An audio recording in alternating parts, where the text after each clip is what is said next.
दूसरा अध्याय। एक बार देवर्षि नारद जी तपस्या करने के लिए निमित्त हिमालय पर्वत पर जा पहुंचे और वहां श्री गंगा जी के तट पर बैठकर अत्यंत कठिन तपस्या करने लगे।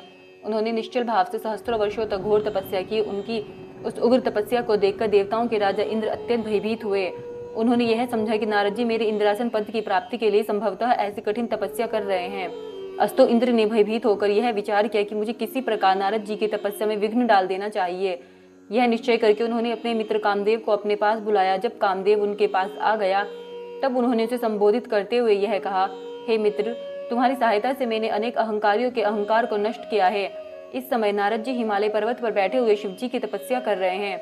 मुझे भय है कि कहीं वे अपनी तपस्या द्वारा मेरे इंद्रासन को न छीन ले। अतः तुम कोई ऐसा उपाय करो जिससे नारद जी की तपस्या भंग हो जाए। सूत जी बोले, हे ऋषियों, इंद्र के मुख से निकले हुए इन शब्दों को सुनकर कामदेव ने उन्हें मनोकामना सिद्धि का विश्वास दिलाते हुए नारद जी पर विजय पाने के हेतु अपनी संपूर्ण सेना को तैयार किया। तदुपरांत उसने नारद जी के समीप पहुंचकर वहां चारों ओर अपनी माया फैला दी। कामदेव के प्रभाव के कारण उस निर्जन स्थान में भी अनेकों प्रकार के पुष्प खिल उठे एवं कोकिल आदि पक्षी अपनी मीठी बोली से सबका ध्यान अपनी ओर आकर्षित करने लगे। हृदय में कामदेव को जगाने वाली तीनों प्रकार की शीतल मंद सुगंध वायु बहने लगी। अपनी इस विजयिनी सेना को देखकर कामदेव के हृदय में अत्यंत प्रसन्नता हुई। वह अपनी शक्ति भर जो कुछ भी कर सकता था उसे कर चुका, परंतु उसके कृत्यों से नारद जी का मन तनिक भी विचलित नहीं हुआ। हे ऋषियों, नारद जी का मन विचलित न होने का जो कारण था उसे मैं आपको सुनाता हूँ। कारण केवल यही था कि जिस स्थान पर नारद जी बैठे हुए तपस्या कर रहे थे उसी स्थान पर एक बार पहले सदाशिव ने कामदेव को जलाकर भस्म कर दिया था। तदुपरांत उसे जीवित होने का वर देकर यह कहा था कि अन्य स्थानों पर तेरा प्रभाव भले ही हो, परंतु इस स्थान पर कभी कोई प्रभाव नहीं हो सकेगा। यही कारण था जिससे कामदेव निराश एवं लज्जित होकर इंद्र के पास लौट गया और उन्हें अपने निष्फल मनोरथ होने का सब वृत्तांत कह सुनाया। कामदेव की बात सुनकर देवराज इंद्र की सभा के संपूर्ण सभासद नारद जी की स्तुति एवं प्रशंसा करने लगे। हे ऋषियों, इधर अपनी तपस्या के पूर्ण ज्ञान हो जाने पर नारद जी को योग दृष्टि द्वारा जब यह ज्ञात हुआ कि उन पर विजय प्राप्त करने के लिए यहाँ कामदेव आया था परंतु वह असफल मनोरथ होकर लौट गया है, तो उनके हृदय में कुछ अहंकार उत्पन्न हो गया। उन्होंने यह समझा कि वे कामदेव से अधिक शक्तिशाली है। इस रहस्य को वे नहीं जान सके कि यह मेरा नहीं अपितु इस तपोभूमि का प्रताप है। अस्तु, नारद जी अपने तपोबल पर अत्यंत गर्व करते हुए वहां से उठकर शिवजी के पास जा पहुंचे और अत्यंत प्रसन्न होकर उन्हें अपनी तपस्या का सब हाल सुनाने लगे। नारद जी की बात सुनकर शिवजी ने उन्हें समझाते हुए कहा, हे देवर्षि, कामदेव पर विजय पाने की सामर्थ्य तीनों लोकों में से किसी के पास नहीं है। तुमने मुझसे तो यह बात कही, परंतु मैं तुम्हें समझाता हूँ कि तुम विष्णु लोक में जाकर इस बात को मत कह बैठना। तुम इस बात को अपने मन में ही गुप्त रखना। हे ऋषियों, अहंकार में डूबे हुए नारद जी को शिवजी की यह बात अच्छी नहीं लगी। अस्तु वे उनसे विदा होकर ब्रह्मा जी के समीप जा पहुंचे। वहां भी उन्होंने अपनी प्रशंसा करते हुए तपस्या तथा कामदेव पर विजय पाने का वृत्तांत कह सुनाया। अपने पुत्र नारद के उस अहंकार को देखकर ब्रह्मा जी ने भी भगवान सदाशिव की भांति उन्हें बहुत कुछ समझाया, परंतु नारद जी के हृदय में अहंकार अपना घर कर बैठा था, इसलिए पिता का समझाना भी उन्हें अच्छा नहीं लगा और वे वहां से उठकर विष्णु लोक में आ पहुंचे। नारद जी को आया हुआ देखकर भगवान विष्णु ने अपने आसन से उठकर उन्हें अपने कंठ से लगाते हुए पूछा, हे देवर्षि, आप अब तक कहाँ रहे? यह सुनकर नारद जी ने अपनी तपस्या तथा कामदेव पर विजय प्राप्त करने का संपूर्ण वृत्तांत उनसे भी कह दिया। उस समाचार को सुनकर भगवान विष्णु शिव जी की इच्छा समझकर मन ही मन हंसते हुए बोले, हे नारद जी, जो मनुष्य ब्रह्म ज्ञानी नहीं और पर ब्रह्म की आराधना से रहित है उन्हीं के हृदय में मोह की उत्पत्ति होती है। आप तो ब्रह्मचर्य व्रत को धारण करने वाले हैं, तब भला कामदेव आपका अनिष्ट कैसे कर सकता है? भगवान विष्णु के मुख से इन शब्दों को सुनकर नारद जी और भी अहंकार में भर गए तथा इस प्रकार अभिमान पूर्ण वचन बोले, हे प्रभु, मुझे यह शक्ति आपकी कृपा से ही प्राप्त हुई है। हे ऋषियों, इतना कहकर नारद जी भगवान विष्णु से विदा लेकर चल दिए। उस समय भगवान सदाशिव ने अपने हृदय में यह इच्छा की कि जिस मुझे नारद का अहंकार दूर कर देना चाहिए। अस्तु उनकी इच्छा से जिस मार्ग से नारद जी चले जा रहे थे उस मार्ग में स्वर्ग के समान सुंदर एक श्रेष्ठ नगर शीघ्र ही बस गया। उस नगर में शीलनिधि नामक राजा राज्य करता था। जिस समय नारद जी उस नगर से होकर जा रहे थे उस समय उस राजा की कन्या के स्वयंवर का आयोजन हो रहा था। उस राजकन्या की सुंदरता पर संपूर्ण संसार मुग्ध था। नगर निवासियों द्वारा जब नारद जी को यह वृत्तांत ज्ञात हुआ तो वे भी उस स्वयंवर में जा पहुंचे। अब राजा शीलनिधि ने अपनी सभा में नारद जी को पधारते हुए देखा तो उसने आगे बढ़कर उनका अत्यंत सम्मान किया, फिर उन्हें ले जाकर अपने आसन पर बैठा दिया। इसके उपरांत उस राजा ने अपनी परम सुंदर कन्या को भी बुलाकर नारद जी के सम्मुख उपस्थित कर दिया। बहुत समय तक नारद जी उस कन्या के अनुपम स्वरूप को अपलक दृष्टि से देखते रहे। तदुपरांत जब उन्होंने उस कन्या के लक्षणों का विचार किया तो यह पाया कि जो भी मनुष्य इस कन्या का पति होगा वह संसार में अमर होकर अक्षय कीर्ति को प्राप्त करेगा और युद्ध में कभी किसी से भी परास्त न हो सकेगा। कन्या के इन लक्षणों को विचार कर नारद जी वहां से उठकर अपने मार्ग पर फिर चल दिए, परंतु इस समय उनका मन काम के वशीभूत होकर उस कन्या को स्वयं प्राप्त करने को लालायित हो रहा था। इस प्रकार वे अपनी बुद्धि के विपरीत कामदेव के जाल में फंस गए।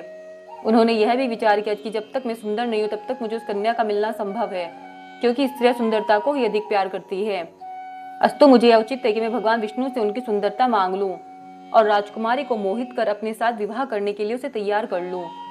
हे ऋषियों, इस प्रकार निश्चय करके नारद जी वही मार्ग में एक स्थान पर बैठकर श्री विष्णु का ध्यान करते हुए प्रार्थना करने लगे कि हे प्रभु, संसार में आपके समान मेरा हित अन्य कोई नहीं है, अस्तु आप यही प्रकट होकर मेरे मनोरथ को पूर्ण करें। नारद जी की इस प्रार्थना को सुनकर श्री विष्णु भगवान उसी स्थान पर प्रकट हो गए। जब नारद जी ने उन्हें अपना मंतव्य सुनाया तो उन्होंने उत्तर दिया, हे नारद, जिस प्रकार वैद्य रोगी की इच्छा के अनुकूल प्रतिकूल भोजन देता है उसी प्रकार मैं भी आपकी सेवा करूंगा। इतना कहकर श्री विष्णु भगवान अंतर्धान हो गए। नारद जी उनके गूढ़ वचनों का भावार्थ नहीं समझ सके। अस्तु नारद जी का संपूर्ण शरीर श्री विष्णु जैसा हो गया, परंतु उनका मुख बंदर जैसा बना रहा। नारद जी वहां से उठकर शीघ्रता पूर्वक पुनः राजसभा में जा पहुंचे। नारद जी बारंबार उचकाते हुए मन ही मन यह विचार करके प्रसन्न होने लगे कि अब राजकन्या मुझे छोड़कर अन्य किसी को वरण नहीं करेगी। उस सभा में नारद जी के इस नए स्वरूप को कोई नहीं देख सका, अतः सबने उन्हें नारद समझकर ही प्रणाम किया। भगवान सदाशिव के दो गण भी ब्राह्मण का रूप धारण किए हुए बैठे थे। उन दोनों से यह रहस्य छिपा न रह सका, अस्तु वे नारद जी के पास जाकर बैठ गए। उन्होंने मुस्कुराते हुए नारद जी से कहा, हे मुनिश्रेष्ठ, आपको तो भगवान विष्णु ने अत्यंत सुंदर रूप प्रदान कर दिया है, अब भला राजकन्या आपको छोड़कर अन्य किसी को क्यों स्वीकार करेगी। सूत जी ने कहा, हे शौनकादि ऋषियों, इसी बीच वह राजकन्या भी स्वयंवर में आ पहुंची। जब उसने नारद जी के उस भयानक स्वरूप को देखा तो वह अपने मन में अत्यंत अप्रसन्न हुई और मुंह फेर कर दूसरी पंक्ति में अपने योग्य पति को ढूंढने लगी। इधर नारद जी की यह दशा थी कि वे बारंबार उचक उचक कर चारों ओर से उस राजकन्या के समीप पहुंचने का प्रयत्न करते थे। शिवजी के वे दोनों गण नारद जी की इस दशा को देखकर परस्पर और अधिक हास्य कर उठे। ठीक उसी समय भगवान विष्णु उस सभा में आ पहुंचे। उन्हें देखते ही राजकन्या ने प्रसन्न होकर गले में वरमाला डाल दी। यह देखकर अन्य सब राजा तो निराश हुए ही देवर्षि नारद जी अत्यंत विह्वल हो गए। उस समय उन दोनों शिवगणों ने नारद जी से यह कहा, हे मुनिराज, आप इतने दुखी क्यों होते हैं? कृपा कर अपने मुख को किसी दर्पण में तो देख लीजिए। तीसरा अध्याय। शिवगणों की बात सुनकर नारद जी वहां से उठकर एक पानी से भरे तालाब के पास जा पहुंचे। वहां जल के भीतर जब उन्होंने अपने मुख का प्रतिबिंब देखा तो उन्हें अत्यंत आश्चर्य हुआ। अपने उस विकट रूप को देखकर उन्हें अत्यंत क्रोध हो आया और उसी क्रोध में उन्होंने उन दोनों शिवगणों को यह शाप दिया, अरे मूर्खो, तुमने हमारी बहुत अप्रतिष्ठा की है, अतः तुम दोनों भी छली तथा पापी हो जाओ। तुम अपने किए का फल पाओ कि जिससे फिर ऐसा नीच कर्म करने की तुम्हारी हिम्मत ना हो सके। नारद जी के मुख से शाप को सुनकर वे दोनों गण अत्यंत चिंतातुर हो वहां से लौटकर अपने लोक में जा पहुंचे और शिवजी की स्तुति करने लगे। इधर नारद जी भी कुछ देर बाद अपनी यथार्थ दशा में आ गए, परंतु उनके मन में यह विचार निरंतर चक्कर काटता रहा कि विष्णु द्वारा छल किए जाने के कारण ही मेरा यह अपमान हुआ है, अतः या तो मैं विष्णु को शाप दूंगा अन्यथा अपने प्राण त्याग दूंगा। हे ऋषियों, यह निश्चय कर नारद जी भगवान विष्णु के वैकुंठ धाम को चल दिए। उस समय नारद जी की इच्छा जानकर विष्णु भगवान उन्हें मार्ग में ही मिल गए। विष्णु भगवान के साथ वह कन्या भी थी जिसको उन्होंने स्वयंवर में प्राप्त किया था। अस्तु विष्णु भगवान ने नारद को प्रणाम करके हास्यपूर्ण शब्द में कहा, हे नारद जी, आप इस पर चिंतित होकर कहाँ जा रहे हैं? विष्णु भगवान के ऐसे वचन सुनकर नारद जी अत्यंत क्रोधित हो उठे और उसी क्रोध अवस्था में नारद जी के मुंह से यह शब्द निकले, हे विष्णु, तुम इस समय हमको अच्छे मिले, तुम बहुत बड़े छली हो। तुम्हारा वह छल जो तुमने दिति के पुत्रों के साथ मोहिनी रूप धारण करके अमृत को बांटने में किया था प्रसिद्ध है। तुम्ही ने छल से जलंधर की स्त्री से उसका पतिव्रत धन छुड़ाया। सदाशिव ने भी तुमको वरदान देकर संपूर्ण सृष्टि का स्वामी बनाकर उचित नहीं किया है।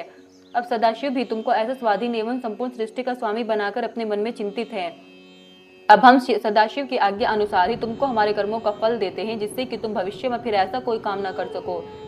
यद्यपि तुमको सदाशिव ने वरदान दिया है तो भी हम तुमको केवल शिक्षा देने के लिए ही शाप देते हैं। नारद जी ने इतना कहकर विष्णु भगवान को यह शाप दिया, हे विष्णु, तुमने जिसके कारण हमारा मुख का ऐसा कर दिया था वही वानर तुम्हारी सहायता करेंगे। जिस स्त्री के लिए तुमने हमारा अपमान किया, तुम भी उसी स्त्री के वियोग में अत्यंत दुखी होकर वन वन में घूमते फिरोगे। विष्णु जी ने यह सुनकर नारद जी के चरणों पर अपना मस्तक रख दिया, परंतु नारद जी ने उन्हें क्षमा नहीं किया। भगवान सदाशिव ने यह देखकर नारद जी के मन से अपनी माया हटा ली। उस समय ना तो नारद जी की ही वह दशा रही और न ही वहां कोई स्त्री दिखाई दे रही थी। तब नारद जी ने आश्चर्यचकित होकर खेद प्रकट करते हुए कहा नहीं जा सकता कि यह सब वृत्तांत सत्य है या मैंने कोई स्वप्न देखा है। फिर आपकी माया अपरंपार है, जिससे हम जैसे बुद्धिमान भी भ्रमित हो जाते हैं। कहते हुए नारद जी विष्णु जी के चरणों पर गिरते हुए बोले, हे नारायण, आप मेरे शाप का खंडन कर दीजिए तथा जो कठोर शब्द मैंने कहे हैं उस महापाप के लिए मुझे क्षमा कर दीजिए। यह सुनकर विष्णु जी ने कहा, हे नारद, तुमने सदाशिव के वचनों की जो अवज्ञा की है यह सब उसी का फल मिला है। अब भी उचित है कि तुम चैतन्य होकर सदाशिव को महान समझो। वे ही 3 स्वरूप धारण करके तीनों कार्यों द्वारा संपूर्ण सृष्टि का संचालन करते हैं। वे स्वयं प्रलय के स्वामी हैं। मैं केवल सदाशिव के तप के कारण ही सबसे बड़ा गिना जाता हूँ। हे नारद, तुम उन्हीं सदाशिव की तपस्या करो, क्योंकि उनकी आराधना और तपस्या के बिना कोई भी परम पद प्राप्त नहीं कर सकता है। अब तुम्हें उचित है कि सब कुछ त्याग कर सदाशिव का भजन करो और उनके शतनामों का जाप करो। वे ही मेरी शक्ति है। तुम हृदय में शिवजी के चरणों का ध्यान रखकर देशाटन करो, जिससे तुम्हें दुख न होगा। तुम्हारे लिए यही उचित है कि समस्त भूमंडल पर भगवान सदाशिव की महिमा को देखते हुए काशी जी को पधारो। उसे रुद्र क्षेत्र, वाराणसी मुक्ति क्षेत्र तथा महाशमशान भूमि भी कहते हैं। इतना कहकर विष्णु भगवान अंतर्धान हो गए और नारद जी सदाशिव जी के पास चल दिए। मार्ग में वे दोनों गण भी मिले और वे भी नारद जी के चरणों में गिरकर क्षमा याचना करते हुए बोले, हे ऋषिराज, हम ब्राह्मण नहीं अपितु सदाशिव के गण हैं। हमने आपका बड़ा अपमान किया है, इसलिए हमें अपना दास समझकर कृपा करें, क्योंकि हम अपने कर्मों का फल प्राप्त कर चुके हैं। नारद जी ने यह सुनकर खेद प्रकट करते हुए कहा, मेरी बुद्धि भ्रष्ट हो गई थी। सदाशिव की माया अपरंपार है। मैंने जो कुछ कहा है, हे शिवगणों, वह होकर ही रहेगा। परंतु मैं तुम्हें यह वर देता हूँ कि तुम दोनों भाई मुनि के वीर्य राक्षसी के गर्भ से उत्पन्न होंगे तथा बहुत प्रतापी होंगे। संपूर्ण सृष्टि पर विजय प्राप्त करोगे और अनेक प्रकार के भोग भोग कर भी सदाशिव की भक्ति से अचेत न होगे। अंत में वानर और मनुष्य द्वारा तुम मुक्ति प्राप्त करोगे। इतना कहकर नारद जी पहले सदाशिव के पास तथा फिर ब्रह्मा जी के पास गए और वहां दोनों हाथ जोड़कर उनकी स्तुति करते हुए बोले, हे पिता, आपने विष्णु जी की जो कथा मुझसे कही थी, जिसमें भक्ति, वैराग्य, तप, दान की रीति और तीर्थ आदि का वर्णन है, वह तो मैंने सुनी, परंतु मैं सदाशिव जी की भक्ति से अभी अनभिज्ञ हूँ। इसलिए कृपा कर मुझे क्रम से बताइए कि सदाशिव आदि, मध्य तथा अंत में क्यों रहते हैं और कैसे प्रसन्न होते हैं। वे निर्गुण होकर भी सगुण कैसे हो जाते हैं। आप अपनी तथा विष्णु जी की उत्पत्ति के ऊपर भी प्रकाश डालिए। शिव और पार्वती जी के जितने भी चरित्र हो, कृपा कर उन पर प्रकाश डालिए, जिससे मुझे और आपको भी प्रसन्नता प्राप्त हो। चौथा अध्याय। इतनी कथा सुनकर सूत जी ने कहा, हे शौनकादि ऋषियों, नारद जी का यह प्रश्न सुनकर ब्रह्मा जी ऐसे प्रेम मग्न हुए कि उनकी आंखों से अश्रुधारा बह निकली। उन्हें तन मन, स्त्री पुत्री, घर द्वार आदि किसी का भी कुछ ध्यान न रहा। बहुत देर बाद जब वे प्रकृतिस्थ हुए, तब शिव शिव कहते हुए तथा शिव जी का ध्यान करते हुए हंसकर बोले, हे नारद, तुम्हें बहुत बहुत धन्यवाद है। तुमने मेरे संपूर्ण कुल को मुक्त कर दिया है, क्योंकि तुम्हारे हृदय में भगवान सदाशिव की भक्ति उत्पन्न हुई है। इस प्रकार प्रशंसा करने के उपरांत पितामह ब्रह्मा जी ने नारद जी से कहा, हे पुत्र, मैं सर्वप्रथम अपनी बुद्धि के अनुसार भगवान सदाशिव के निर्गुण चरित्र का वर्णन करूंगा। तदुपरांत उनकी सगुण महिमा को कहूंगा। तुम्हें यह जान लेना चाहिए कि जिस समय सृष्टि का कहीं चिन्ह भी नहीं था, उस समय भगवान सदाशिव ही निर्गुण रूप से सर्वत्र व्याप्त सच्चिदानंद स्वरूप उस एकमात्र पर ब्रह्म थे। वे भगवान सदाशिव सत्य एवं परमानंद रूप है। वे मन तथा वचन के स्वामी हैं और नाम रूप से हीन हैं। वे किसी के वशीभूत न तो देखने में आते हैं और ना ही कोई उनका आदि अंत ही जानता है। वे किसी के वशीभूत न होकर संपूर्ण सृष्टि के स्वामी बने हुए हैं। वे ही मनुष्य के कर्मों के साक्षी हैं तथा सर्वव्यापक होते हुए भी सबसे भिन्न रहते हैं। हे नारद, उन शिवजी की स्तुति करने में सहस्र फणधारी शेषनाग भी हार गए हैं। योगी लोग उनका भजन करते, परंतु उनके आदि और अंत को नहीं जान पाते। वे निर्गुण स्वरूप वाले प्रभु बिना कान के ही सब कुछ सुन सकते हैं, बिना आंख के ही सब कुछ देख सकते हैं, बिना नाक के ही संपूर्ण सुगंधियों को सूंघ सकते हैं, बिना मुख के ही संपूर्ण पदार्थों का भोजन करते हैं, बिना जिह्वा के संपूर्ण विद्या को पढ़ते हैं। जिन स्वामी को ऐसी विचित्र महिमा है, उनकी स्तुति भला किस प्रकार कही जा सकती है। हे नारद, ऐसे निर्गुण स्वरूप भगवान सदाशिव ने जब अपने मन में यह इच्छा की कि हम एक से अनेक हो जाएं, उस समय वे सगुण स्वरूप हो गए। उनके निर्गुण एवं सगुण रूप में कोई अंतर नहीं है।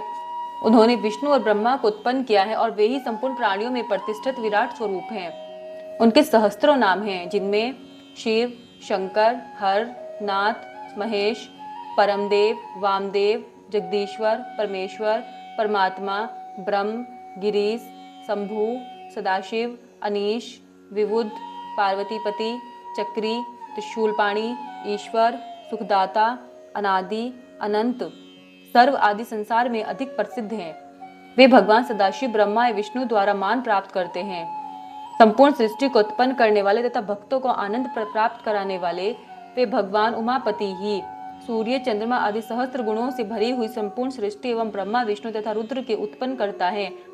इस प्रकार भगवान सदाशिव अपने सहस्त्रों नामों से संपूर्ण लोकों में प्रसिद्ध हैं। हे नारद, अब तुम उन त्रिशूल पाणी भगवान शिव के उस सगुण स्वरूप का वर्णन सुनो जिसको स्मरण करने से ही संपूर्ण पाप नष्ट हो जाते हैं। अपने सगुण स्वरूप में वे मस्तक पर जटाजूट एवं गंगा जी को धारण किए हुए हैं। उनके भाल पर चंद्रमा की कला एवं धनुषाकार त्रिपुंड विराजमान हैं। वे कानों में कुंडल पहने हैं और सूर्य, चंद्रमा तथा अग्नि के समान 3 लाल नेत्रों को धारण किए हैं। उनका प्रभातकालीन सूर्य के समान पहला मुख पूर्व दिशा की ओर रहता है तथा उनका दूसरा मुख दक्षिण दिशा की ओर। उनके कंठ में 3 लकीरें हैं। उस कंठ में विराजित हलाहल की श्यामता भक्तों के मन को अनायास ही हर लेती है। वे अपने गले में मुंडों की माला धारण किए रहते हैं और हाथ में त्रिशूल लिए रहते हैं। उन्हें कोई चतुर्भुज और कोई पंचमुख कहता है। कईयों ने उन्हें दशभुजाधारी भी कहा है। वे अपने उन हाथों में भिन्न भिन्न प्रकार के शस्त्र लिए रहते हैं। उंगलियां भी सुकोमल एवं अरुण प्रभा युक्त है। ऐसे संपूर्ण कलाधारी भगवान सदाशिव के पवित्र स्वरूप का स्मरण बड़े बड़े तपस्वी तथा मुनिजन निश्चल भाव से किया करते हैं। हे नारद, जिस प्रकार शिव जी के अनेकों स्वरूप हैं, उसी प्रकार उनका ध्यान धरने की क्रियाएं भी असंख्य हैं, परंतु उन्हें जानने वाले बहुत कम लोग ही पाए जाते हैं। भगवान सदाशिव की महिमा, स्वरूप तथा नामों की कोई गिनती नहीं हो सकती। वेदों का नाम भी न जानने वाले गज और गणिका जैसे असंख्य महापापी मूर्खों ने जो मुक्ति प्राप्त की, उसका एकमात्र कारण यही है कि उन पर भगवान श्री त्रिशूल पाणी ने स्वयं ही कृपा कर दी थी। ऐसे दयालु गिरिजापति की महिमा का वर्णन कौन कर सकता है। हे नारद, भगवान सदाशिव ने ही अपने आनंद के निमित्त शक्ति को प्रकटा था, अर्थात भगवान त्रिशूल पाणी के तेज द्वारा ही महाशक्ति का जन्म हुआ है। उस महाशक्ति का जो स्वरूप है वह मैं तुम्हें बताता हूँ। वे देवी 16 श्रृंगार किए हुए हैं। उनका शरीर श्याम कमल के समान कोमल है। उनके केश घुंघराले तथा कृष्ण वर्ण के हैं। उन शक्ति स्वरूपा देवी के ऐसे अनुपम स्वरूप का ध्यान धरकर भक्तों को अत्यंत प्रसन्नता की प्राप्ति होती है। हे नारद, भगवान सदाशिव ने उस परम शक्ति को श्यामल रूप में उत्पन्न किया, परंतु अनेकों भक्त उन्हें गौर वर्ण तथा सोने के समान रंग वाली कहकर उनका स्मरण एवं ध्यान करते हैं। इस संसार में जो कुछ भी दिखाई देता है और जहाँ तक वचन तथा मन की गति है, उन सबको इन आदि शक्ति की कृपा से ही उत्पन्न समझना चाहिए। अब हम तुमसे भगवान सदाशिव के सगुण स्वरूप के गूढ़ चरित्रों का वर्णन करते हैं। हे नारद, भगवान सदाशिव को परब्रह्म एवं भगवती उमा को परम शक्ति समझना चाहिए। सर्वप्रथम भगवान सदाशिव ने उमा नाम धारिणी उस परम शक्ति के साथ विहार करने के निमित्त एक लोक की रचना की, जिसमें दुख, चिंता, शोक तथा दारिद्र्य का कोई स्थान नहीं है। वह लोक अत्यंत रमणीक, परम विचित्र एवं मनोहर है। उस स्थान को भगवान सदाशिव किसी भी समय नहीं छोड़ते, इसीलिए वह अविमुक्त कहा जाता है। वह स्थान सृष्टि के संपूर्ण जीवों को आनंद देने वाला होने के कारण आनंदवन के नाम से भी प्रसिद्ध है। वह स्थान सिद्ध रूप, तेज स्वरूप तथा अद्वितीय होने के कारण काशी भी कहलाता है। उस नगर में भगवान सदाशिव ने अपनी इच्छा से एक ऐसे भवन का निर्माण किया जो अनेकों प्रकार के रत्नों से अलंकृत है, जिसमें मोतियों की झालरें लटका करती हैं और जहाँ छत्र, विमान तथा असीमित संख्या में रखे हुए हैं। उस लोक अथवा नगर में कल्प वृक्ष के समान मनो अभिलाषा पूर्ण करने वाले सहस्त्रों वृक्ष विद्यमान हैं। उस भवन को भगवान सदाशिव ने अपनी आदि शक्ति सहित सुशोभित किया। उन्होंने परम शक्ति को संबोधित करते हुए कहा, हे प्रिय, यह लोक अत्यंत उत्तम, परम पवित्र एवं प्रसन्नता प्रदान करने वाला है, अतः यह मुझे तथा तुझे अत्यंत प्रिय है। यहाँ किसी भी प्रकार के दुख का कभी प्रवेश न हो सकेगा। जो मनुष्य यहाँ पहुंच जाएगा वह नरक के दुखों से मुक्त हो जाएगा। हम इस काशी की जो प्रशंसा करते हैं सो कोई आश्चर्य की बात नहीं है, क्योंकि इसकी स्तुति का वर्णन करने में वेद भी असमर्थ है। इतना कहकर भगवान सदाशिव भगवती उमा के साथ वहां विहार करने लगे। जब उनके हृदय में यह इच्छा उत्पन्न हुई कि हम कोई रचनात्मक कार्य करें, उस समय उन्होंने भगवती उमा से इस प्रकार कहा, हे प्रिय, अब हम कोई ऐसा काम करना चाहते जिससे हम दोनों को प्रसन्नता की प्राप्ति हो। 5वां अध्याय। भगवान सदाशिव ने कहा, हे प्रिय, हमें एक ऐसा मनुष्य उत्पन्न करना चाहिए जो सब विद्याओं में पारंगत हो और जिसके ऊपर हम संपूर्ण सांसारिक भार को छोड़कर आनंद पूर्वक विहार कर सकें।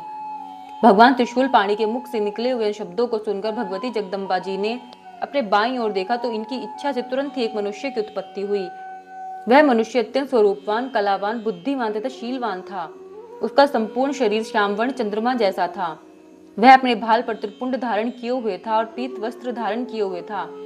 उसका प्रत्येक अंग सुडोल एवं परम सुंदर था। वह संपूर्ण विद्याओं का निधान, महाप्रतापी, सिद्ध रूप तथा पवित्र था।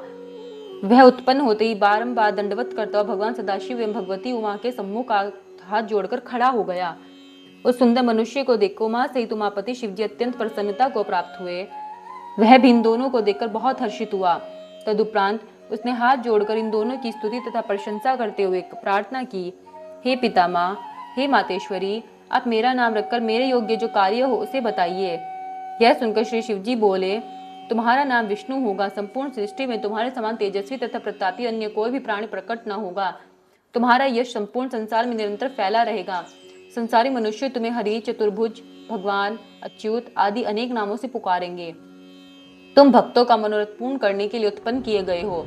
अब तुम्हें यह उचित है कि तुम तपस्या करो जिससे तुम्हें अधिक तेज एवं सामर्थ्य की प्राप्ति हो। इतना कहकर भगवान सदाशिव ने भगवान को योग विद्या का उपदेश दिया। तब भगवान विष्णु एक स्थान पर बैठकर तपस्या करने में संलग्न हो गए। हे नारद, वे 12 दिव्य सहस्त्र वर्ष पर्यंत एक ही आसन पर बैठे हुए योग साधन द्वारा भगवान सदाशिव का ध्यान करते रहे। परंतु जब उन्हें तपस्या का कुछ भी फल प्राप्त नहीं हुआ तो उनके हृदय में अत्यंत शोक हुआ। उसी समय जिस प्रकार वर्षा में बादल गरजते हैं, ठीक उसी प्रकार यह आकाशवाणी हुई, हे विष्णु, तुम मन लगाकर फिर से तप करो, क्योंकि हम सुगमता से किसी को दिखाई नहीं देते हैं। इस आकाशवाणी को सुनकर उन्होंने पुनः अत्यंत कठिन तप करना आरंभ कर दिया। उस कठिन तपस्या के कारण विष्णु भगवान के पवित्र शरीर से इतना पसीना निकला कि उससे एक नदी बह चली। उस अवस्था में बैठे हुए विष्णु जब मूर्छित हो गए तब उनका नाम तीनों लोकों में हर नारायण प्रसिद्ध हुआ। वे इस प्रकार मूर्छित हो गए कि जैसे कोई निद्रा में शयन कर रहा हो। उसी दशा में भगवान सदाशिव की इच्छा से उन विष्णु भगवान की नाभि से एक कमल की उत्पत्ति हुई। उस कमल की बहुत सी पंखुड़ियां थी। वह देखने में बहुत ऊंचा, अत्यंत मनोहर और लंबा था। ब्रह्मा जी बोले, हे नारद, विष्णु को उत्पन्न करने के पश्चात भगवान सदाशिव ने मुझे अपनी दाहिनी भुजा से उत्पन्न किया और उसी कमल में बैठा दिया। मेरा रंग लाल था। मेरे 4 मस्तक थे जो चारों दिशाओं की ओर खुल रहे थे। मेरे अन्य सभी अंग विष्णु के समान ही थे। मैं भी अत्यंत सामर्थ्यवान एवं तेजस्वी था। उसी समय मैंने यह आकाशवाणी सुनी, हे पुत्र, तुम्हारे अज्य, ब्रह्मा, धाता, विधाता, प्रजेश, प्रमेष्ठी, बहुगर्भ आदि अनेक नाम होंगे, परंतु मैं इस समय यह नहीं जान सका कि मुझे उत्पन्न करने वाला कौन है। हे नारद, भगवान सदाशिव की माया तीनों भुवनों को घेरे हुए हैं। वे जो चाहते हैं वही होता है। अस्तु जब मैं यह नहीं जान सका कि मैं किसके द्वारा उत्पन्न हुआ हूँ और किसका पुत्र हूँ तथा उस कमल के पुष्प की जड़ कहाँ है, तब मैंने अपने मन में यह विचार किया कि जिसके मूल से यह कमल का पुष्प उत्पन्न हुआ है वही मेरा पिता होगा। ऐसा निश्चय करके उस कमल की जड़ को जन्म देने वाले अपने पिता का पता लगाने के लिए मैं उस कमल की डंडी के मार्ग से उस जल के भीतर जा पहुंचा जिसमें होकर वह कमलनाल ऊपर को निकली हुई थी। यद्यपि मैं उस कमलनाल के सहारे सैकड़ों कोसों तक पानी के भीतर चला गया, परंतु मुझे उसके उद्गम स्थान का कोई भी पता नहीं चल सका। तब मैं निरंतर 100 वर्षों तक प्रयत्न करने के बाद निराश हो जाने के शोक से व्याकुल होकर उसी स्थान पर पुनः लौट आया जहां से नीचे की ओर गया था। जब मैं पुनः ऊपर लौट कर आया तो यह देखकर मेरे आश्चर्य की सीमा नहीं रही कि वहां एक कमल पुष्प कहीं भी दिखाई नहीं देता था जिस पर मैं पहले बैठा हुआ था। इस अद्भुत दृश्य को देखकर मुझे अत्यंत चिंता हुई। तब मैंने संपूर्ण सृष्टि के स्वामी से अपनी रक्षा करने की प्रार्थना की। हे नारद, उस समय मुझे चिंता युक्त देखकर आकाशवाणी हुई जिसके द्वारा 2 अक्षर प्रकट हुए। उन अक्षरों के सहारे 16 तथा 21 अक्षरों का और ज्ञान हुआ जिनसे मैं बहुत सी बातों को जान सका। ठीक उसी समय भगवान सदाशिव की इच्छा से उस जल में अचेत होकर पड़े हुए विष्णु भगवान सचेत होकर मेरे समीप आए। वे रत्न जड़ित किरीट आदि को धारण किए हुए थे। उनके शरीर का रंग मेघ के समान श्यामल था। उनके उस मनोहारित प्रकाशवान स्वरूप को देखकर मैं आश्चर्यचकित रह गया। इतनी कथा सुनाकर ब्रह्मा जी ने कहा, हे नारद, इसमें किसी प्रकार का संदेह नहीं करना चाहिए, क्योंकि भगवान सदाशिव जो चाहते हैं वही होता है। अस्तु मैंने विष्णु भगवान के स्वरूप को देखकर पूछा, आप कौन हैं? विष्णु भगवान ने उत्तर दिया, हे ब्राह्मण, हम ब्रह्म, अलख, निरंजन, हरि, भूपति, निर्विकार, अचिंत्य तथा सच्चित आनंद स्वरूप है। हम तुम्हारे पिता हैं और हमारे ही नाभि कमल द्वारा तुम्हारी उत्पत्ति हुई है। अब तुम निर्भय हो जाओ, क्योंकि हम तुम्हारे रक्षक हैं। हमारे ऊपर हमारे समान अथवा हम में से उत्तम कोई नहीं है। हम ही सबके स्वामी हैं। हे नारद, विष्णु जी ने यह बात अज्ञान अवस्था में कही थी। कि हम ही उत्तम है और हम ही ब्रह्म है, क्योंकि वे उस समय शिवजी की माया से अचेत थे। भला इस संसार में ऐसा कौन है जिसे भगवान सदाशिव की माया भुलावे में नहीं डाल देती। हे नारद, विष्णु भगवान के मुख से यह वचन सुनकर मुझे अत्यंत क्रोध आया। तब मैंने उनसे कहा, हे विष्णु, तुम ऐसी असत्य बात मत कहो और कैवल्य भाव का निश्चय रखो। यदि तुम हमें उत्पन्न करने वाले होते तो वेद हमें ब्रह्मा, पितामह, विधाता, परमेष्ठी आदि नामों से नहीं पुकारते। हम स्वयं ही तीनों गुणों को धारण करके संपूर्ण सृष्टि को उत्पन्न करने वाले हैं, अतः तुम्हें हमारे प्रति ऐसे शब्द नहीं कहने चाहिए। मेरी बात सुनकर विष्णु बोले, हे ब्रह्मा, तुम्हें ऐसे अज्ञान में पड़ना उचित नहीं है। इस सृष्टि को उत्पन्न करने वाले तुम नहीं हो, बल्कि हम ही हैं। हम ही सब जीवों को उत्पन्न करके उनका पालन करते हैं और प्रलय काल में सबको नष्ट कर देते हैं। हमारे हरि, ईश, अच्युत आदि सर्वोत्तम नाम हैं। हमारी माया के वशीभूत होकर सब लोग अपना ज्ञान भुला बैठते हैं, इसीलिए तुम भी ऐसा कह रहे हो। इसमें तुम्हारा कोई दोष नहीं है। संपूर्ण संसार हमारे द्वारा ही उत्पन्न हुआ है और हमारे ही अधीन बना रहता है। हम ही ने वेदों को बनाया है और तुम्हें नाभि कमल द्वारा उत्पन्न किया है। हमसे अधिक श्रेष्ठ अन्य कोई नहीं है। तुम अपने नामों का अहंकार मत करो तथा क्रोध को त्याग कर जो वचन कहने योग्य तथा उचित है उन्हीं का प्रयोग करो। जिस प्रकार अंधा मनुष्य आंखों की महिमा का, निर्धन मनुष्य धनवान की अवस्था का वर्णन करे, उसी प्रकार वेद ने भी तुम्हारे नामों का वर्णन किया है। यदि तुम हमारा पूजन करोगे तो वह शुभ होगा, अन्यथा हम तुम्हें अपनी शक्ति द्वारा नष्ट कर देंगे। हे नारद, विष्णु के ऐसे अहंकार पूर्ण शब्द सुनकर पहले तो मुझे बहुत हंसी आई, फिर हृदय में इतना क्रोध उत्पन्न हुआ कि मैं उनका शत्रु बन गया और इस प्रकार से कहने लगा, हे विष्णु, जिस प्रकार गुरु अपने शिष्य को झिड़क कर बुलाता है, उसी प्रकार तुम हमें उपदेश क्यों दे रहे हो। हे नारद, परस्पर इस प्रकार कहते हुए हम तथा विष्णु आपस में युद्ध करने लगे। शिवजी की माया से मोहित होकर हम दोनों में बहुत समय तक खूब युद्ध किया, क्योंकि हम दोनों ही अपने को संपूर्ण सृष्टि का स्वामी समझते थे। छठा अध्याय। ब्रह्मा जी बोले, हे नारद, हमें तथा विष्णु को परस्पर लड़ते हुए देखकर प्रलयकालीन प्रज्वलित बड़वाग्नि के समान शिवजी अचानक ही उस स्थान पर प्रकट हो गए। मैं उनकी उपमा किससे दूं? उनके उस परम तेजस्वी स्वरूप को देखकर हम दोनों ने परस्पर युद्ध करना बंद कर दिया। उस समय विष्णु भगवान अत्यंत भयभीत तथा आश्चर्यचकित होकर मुझसे कहने लगे, हे ब्राह्मण, यह निस्सीम तेज यहाँ कहाँ से आ पहुंचा? अब हम दोनों को उचित है कि हम इस तेज के आदि और अंत को देख आवें। हम दोनों में से जो भी इसके आदि और अंत को देख लेगा, उसी को सबसे बड़ा और सबका स्वामी स्वीकार कर लिया जाएगा। हमें तो यह तेज आदि और अंत से रहित जान पड़ता है।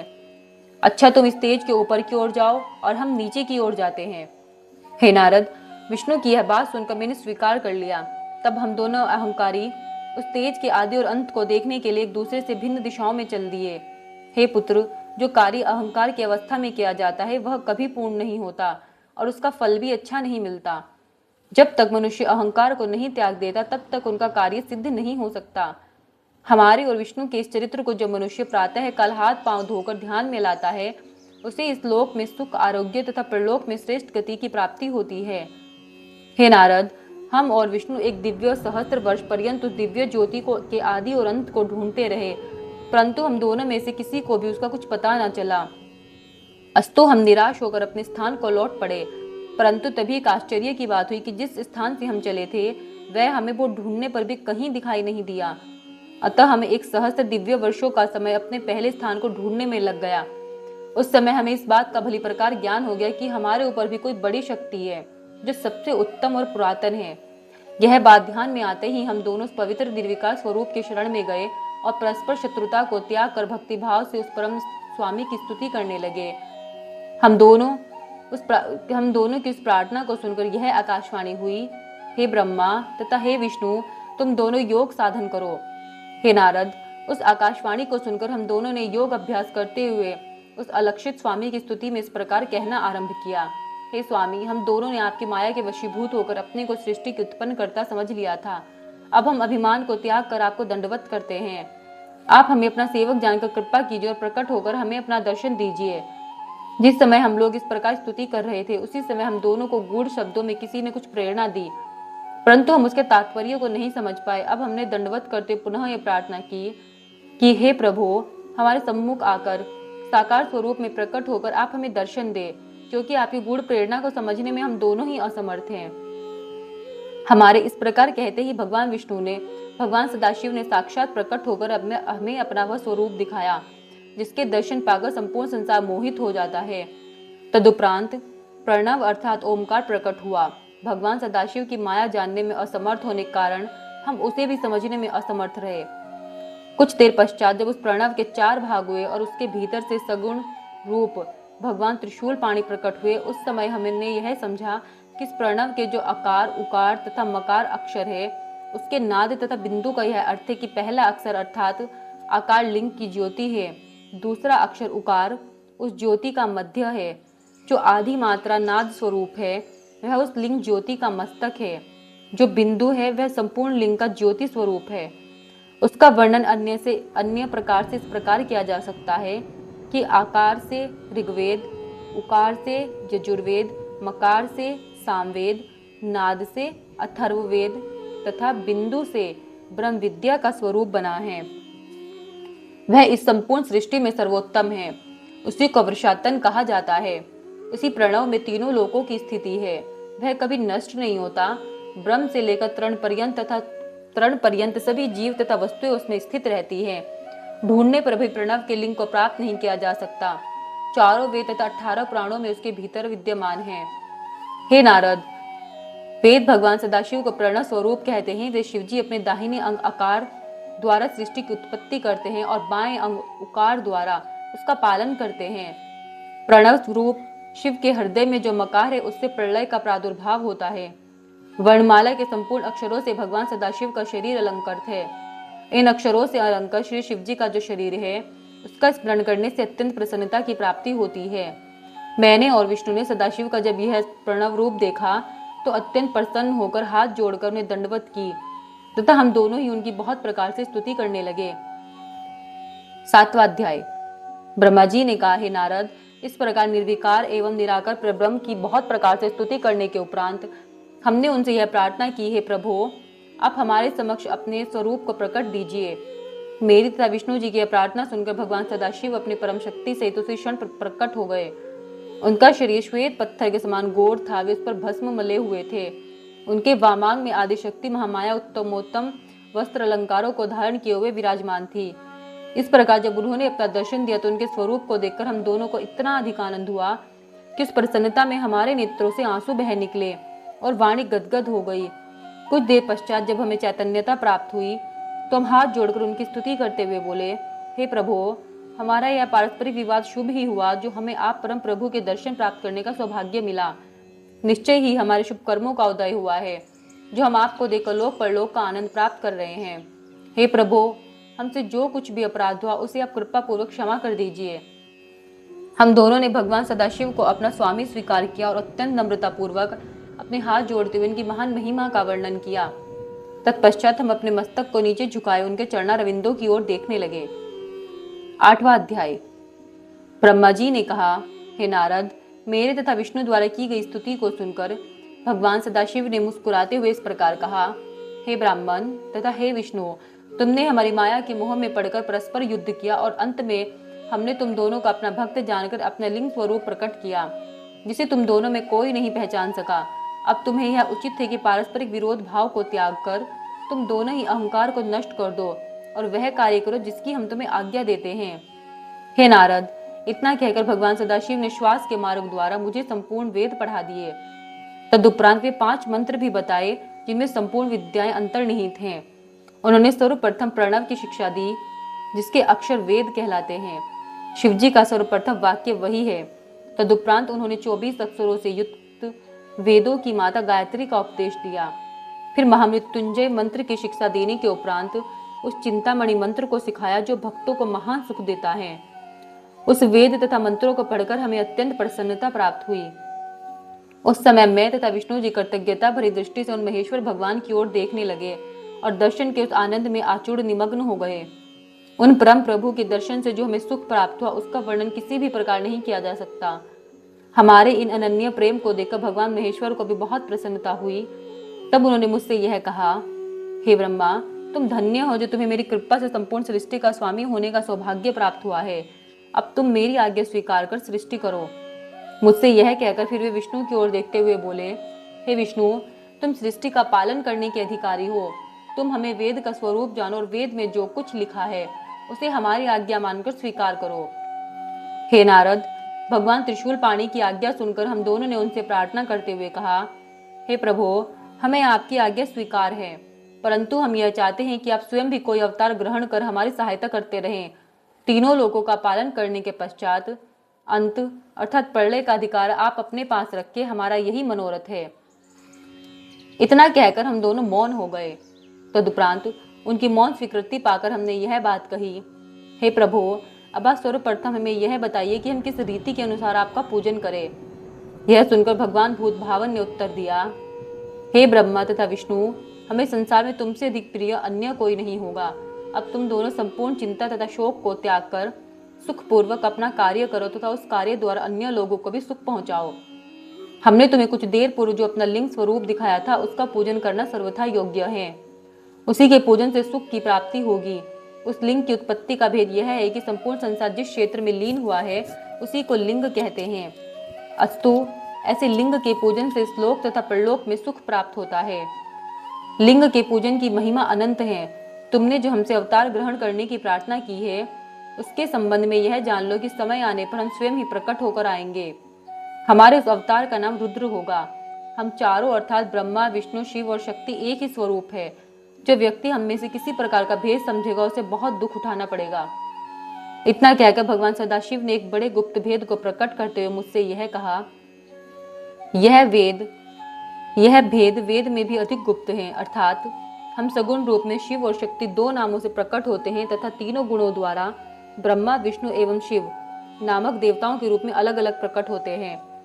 किसी कल्प में पहले विष्णु, फिर ब्रह्मा, तदुपरांत रुद्र की उत्पत्ति होती है, तो किसी कल्प में पहले शिव, फिर विष्णु और तत्पश्चात ब्रह्मा की उत्पत्ति होती है।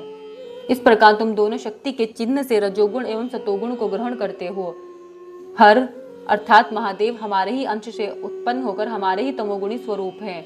उनके अधीन प्रलय कार्य रहता है। अस्तु, जिस प्रकार हम तमोगुणी रुद्र का स्वरूप धारण कर प्रकट होंगे वह सब हमने तुम्हें बता दिया।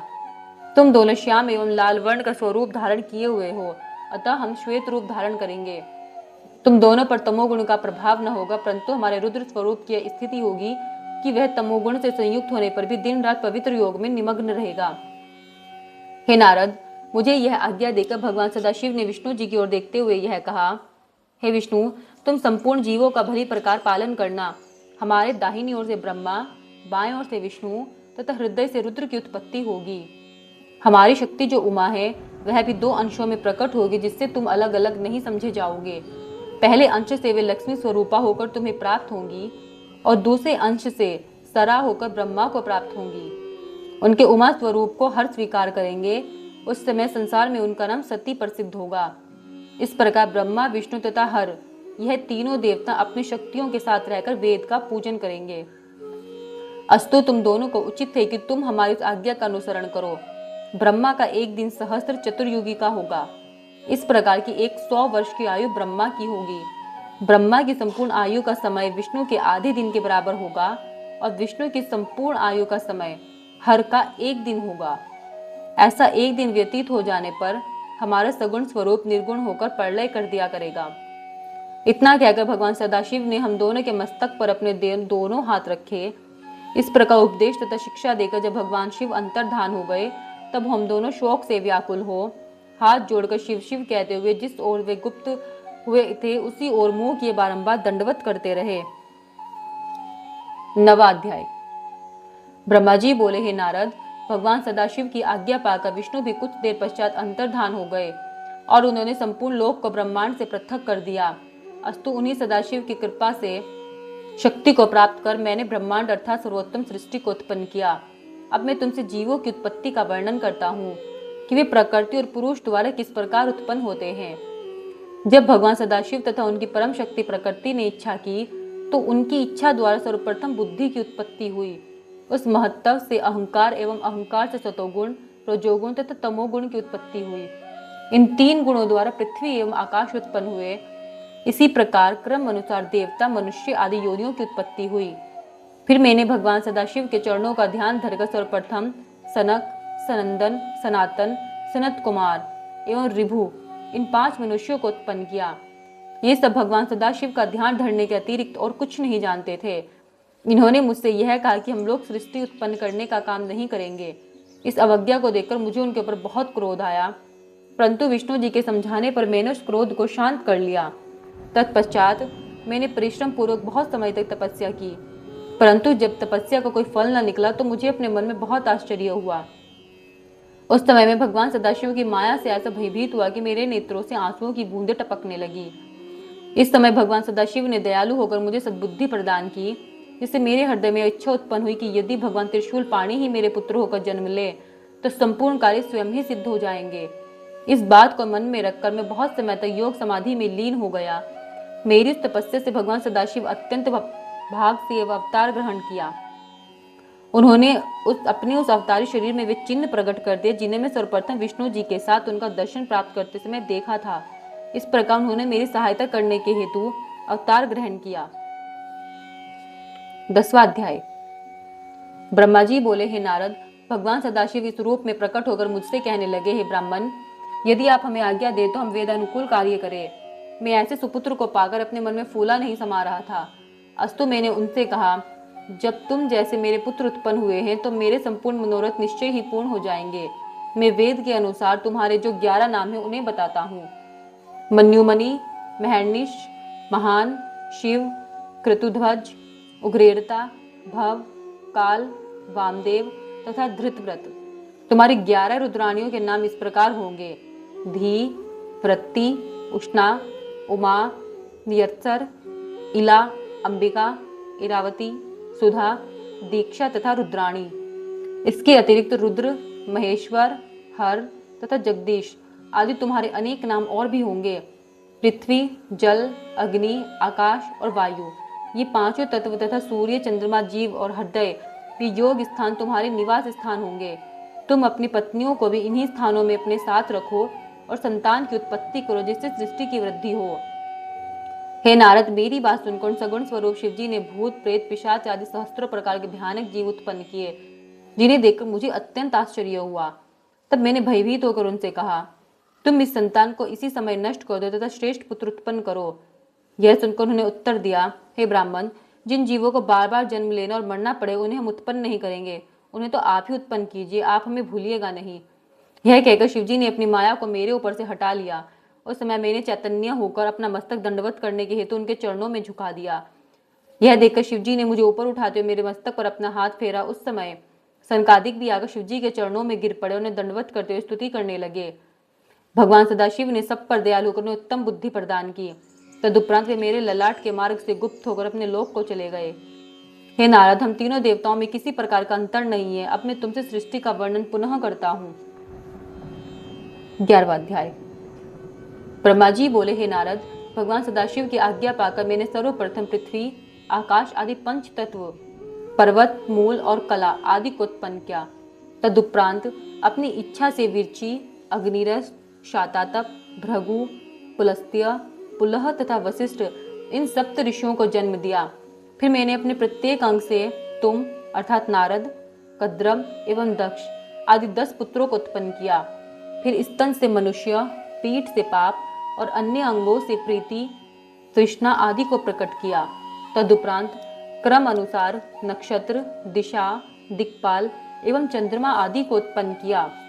परंतु अपने द्वारा उत्पन्न की हुई उस तामसी सृष्टि को देखकर मुझे अत्यंत चिंता हुई। रात्रि के कारण अब मुझे भूख लगी और मैं राक्षस यक्षादि को खाने के लिए दौड़ा। उस समय मैंने अपने शरीर को भयंकर बनाकर काल को उत्पन्न किया। हे नारद, इसके उपरांत मैंने उस शरीर को त्याग कर स्त्री का स्वरूप धारण किया। उस समय मेरे उस रूप को देखकर सब ऋषि मुनि आसक्त होकर मुझे पकड़ने के लिए दौड़े। तब मैंने उस शरीर को बदलकर एक दूसरा शरीर ग्रहण कर लिया और अपने घुटनों द्वारा सूरों की उत्पत्ति की। वे मुझे पहचान नहीं सके अतः निर्लज बनकर काम के वशीभूत हो मेरे पास दौड़े चले आए। उनके भय से भयभीत होकर मैंने अपनी रक्षा के लिए भगवान सदाशिव से प्रार्थना की और यह कहा कि हे प्रभु, आप इन दुष्टों को शीघ्र ही नष्ट कर डाले। मेरी प्रार्थना सुनकर भगवान भूतभावर ने अप्रकट रूप से मुझे आज्ञा दी कि तुम अपने शरीर को बदल डालो। तब मैंने उनकी आज्ञा अनुसार अपने शरीर को फिर बदल दिया। जिस समय मैंने शरीर को बदला वह समय सायंकाल कहलाया। उसमें संपूर्ण असुर अचेत होकर गिर पड़े। तदुपरांत मैंने मनुष्यों की सृष्टि की। अस्तु मैंने दूसरा स्वरूप धारण कर राक्षस, गंधर्व, यक्ष, गुहे, किन्नर, किमपुरुष, विद्याधर, ईश्वर, भूत, प्रेत तथा स्त्री को उत्पन्न किया। परंतु इन जीवों की उत्पत्ति से भी मेरे हृदय को प्रसन्नता प्राप्त नहीं हुई। हे नारद, इसके उपरांत मैंने शिवजी की इच्छा से हाथी, सिंह, बैल आदि बुद्धिहीन जीवों को उत्पन्न किया।